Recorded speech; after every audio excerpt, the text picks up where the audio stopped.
बिस्मिल्लाहिर्रहमानिर्रहीम। अस्सलाम वालेकुम। तो कैसे आप सब लोग, उम्मीद है कि आप सब खैरियत से होंगे। Welcome at your YouTube channel टूटी में मम्मा ऐसन माशाल्लाह।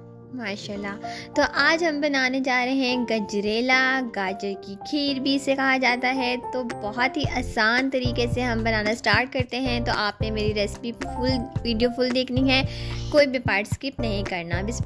तो यहाँ पर जी मैंने एक देचकी ले ली थी। इसके अंदर मैंने 1 टेबलस्पून जो है इसके अंदर बटर शामिल किया था। जब बटर हमारा मेल्ट हो गया था तो 1 किलो गाजर मैंने कद्दूकस करके इसमें शामिल कर दी थी। और तब तक के लिए हमने इन गाजरों को जो है पकाना है जब तक का इसका कलर जो है वो रेड से ऑरेंज की तरफ नहीं आ जाता और इसका सारा पानी ड्राई नहीं हो जाता।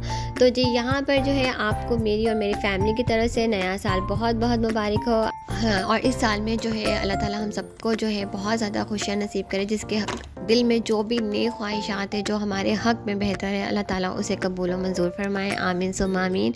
और मेरे सब देखने वालों को और मेरी फैमिली को अल्लाह सेहत तंदुरुस्ती से भरपूर लंबी ज़िंदगी दे, क्योंकि सेहत है तो सब कुछ है। यहाँ पर ये हमारी जो गाजर है वो रेड से ऑरेंज की तरफ आ गई थी, सारा पानी भी ड्राई हो गया था। फिर मैंने इसके अंदर 2 किलो जो है दूध शामिल कर दिया था। 1 किलो मैंने इसके अंदर गाजर शामिल की थी, 2 किलो मैंने इसके अंदर दूध शामिल किया था। और इसके अंदर मैंने 3 टेबलस्पून जो है वो चावल शामिल करूँगी। चावलों को पहले मैंने बॉयल कर लिया था और फिर मैश कर लिया हुआ था। तो यहाँ पर जी जब हमारी गाजरें जो है वो सॉफ्ट हो जाएंगी, फिर हम इसके अंदर मैश किए हुए चावल थे ये मैं इसमें शामिल कर दूँगी। तो यहाँ पर जी आप सब लोग जो मेरे चैनल पे नए हैं, मेरी वीडियो को फर्स्ट टाइम देख रहे हैं, वो जल्दी से मेरे चैनल को सब्सक्राइब कर लीजिएगा और वीडियो अच्छी लगे तो वीडियो को लाइक ज़रूर करिएगा। तो यहाँ पर जी हमने इसको मिक्स करते रहना है, चम्मच हिलाते रहना है ताकि नीचे ना लगे। और यहाँ पर जी हमने इसको कम से कम 1 से 1.5 घंटा हमने इसे पकाना है लो फ्लेम पर।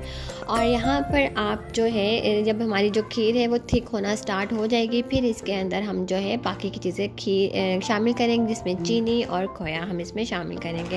अब यहाँ पर आपने इसको लो फ्लेम कर जो है हल्की आंच पे रख देना है पकने के लिए, और बीच बीच में आपने इसको मिक्स करते रहना है। यहाँ पर देखिए हमारी खीर जो है वो काफ़ी हद तक गाढ़ी हो गई है। इसके बाद मैंने इसके अंदर 8 टेबलस्पून अभी जो है मैंने इसके अंदर चीनी शामिल कर दी थी। आप अपने टेस्ट के मुताबिक शामिल कर सकते हैं। और 2 टेबलस्पून जो है मैंने छोटी इलायची के साथ इसका पाउडर बना लिया। तो टोटल 10 टेबलस्पून मैंने इसके अंदर चीनी शामिल की थी। अब यहाँ पर मैंने इसके अंदर घर का बना हुआ खोया शामिल कर दिया था। ये मैंने खुद घर में बनाया है। ये मैंने इसके अंदर 7 टेबलस्पून जो है खोया शामिल किया था। अगर आपके पास खोया नहीं है तो आप जो है इसके अंदर ड्राई मिल्क पाउडर भी शामिल कर सकते हैं। यहाँ पर ये छोटी इलायची जो है मैंने चीनी डाल के इसका पाउडर बना लिया था। इस तरह ये है कि इसे खाना आसान होता है।